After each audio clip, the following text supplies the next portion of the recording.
ভূমিকম্প একটি আতঙ্কের নাম, যা কখন আঘাত আনবে তা আগে থেকে জানা প্রায় অসম্ভব। তবে এবার সেই অসম্ভবকে সম্ভব করার দাবি তুলেছেন এক বাংলাদেশি তরুণ উদ্ভাবক। ডেভোডিল ইনস্টিটিউট অব আইটির শিক্ষার্থী ইব্রাহিম মোল্লা তৈরি করেছেন এমন একটি ডিভাইস যা ভূমিকম্প হওয়ার 20 থেকে 90 সেকেন্ড আগেই সতর্ক সংকেত দিতে পারে। তার উদ্ভাবিত এই প্রযুক্তির নাম ভুবন। সাম্প্রতিক সময়ে দেশে একের পর এক ভূমিকম্পের ঘটনা উদ্বেগ বাড়িয়েছে। শুধু ফেব্রুয়ারি মাসেই কয়েক দফা কেঁপে উঠেছে বাংলাদেশ। বিশেষজ্ঞরা বলছেন বড় ধরনের ঝুঁকির সম্ভাবনাও এড়িয়ে দেওয়া যাচ্ছে না। এই পরিস্থিতিতে আগাম সতর্কবার্তা পাওয়ার কোনো নির্ভরযোগ্য প্রযুক্তি না থাকায় মানুষকে প্রস্তুত থাকার ওপরই জোর দিতে হয়। ঠিক তখনই আশার আলো দেখাচ্ছে এই নতুন উদ্ভাবন।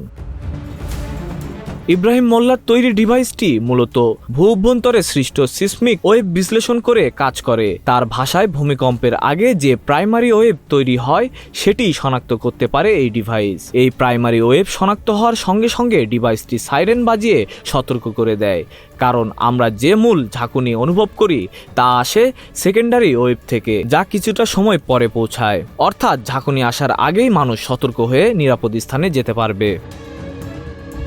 সবচেয়ে গুরুত্বপূর্ণ বিষয় হলো এই প্রযুক্তি শুধু তাত্ত্বিক নয়, ইন্ডাস্ট্রিয়াল টেস্টিং এর কার্যকারিতা প্রায় শতভাগ সফল বলে দাবি করা হয়েছে। এ কারণে নিজের এই উদ্ভাবন সরকারকে বিনামূল্যে দিতে চান ইব্রাহিম মোল্লা। তার বিশ্বাস, সঠিকভাবে ব্যবহার করা গেলে এটি বড় ধরনের প্রাণহানি ও ক্ষয়ক্ষতি কমাতে সহায়ক হবে।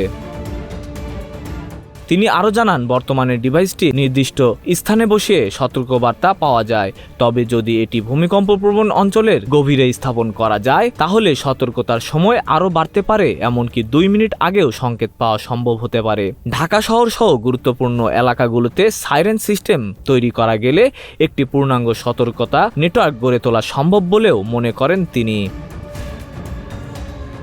এরই মধ্যে এই উদ্ভাবনের জন্য বিভিন্ন স্বীকৃতি পেয়েছেন এই তরুণ। বুয়েট ও MISTর মতো প্রতিষ্ঠান থেকেও এসেছে পুরস্কার। এখন তার একটাই চাওয়া, সরকারি সহায়তায় এই প্রযুক্তিকে বাণিজ্যিকভাবে উৎপাদন করা হোক, যাতে এটি দেশের সুরক্ষার পাশাপাশি বিশ্ব দরবারেও বাংলাদেশের নাম উজ্জ্বল করতে পারে।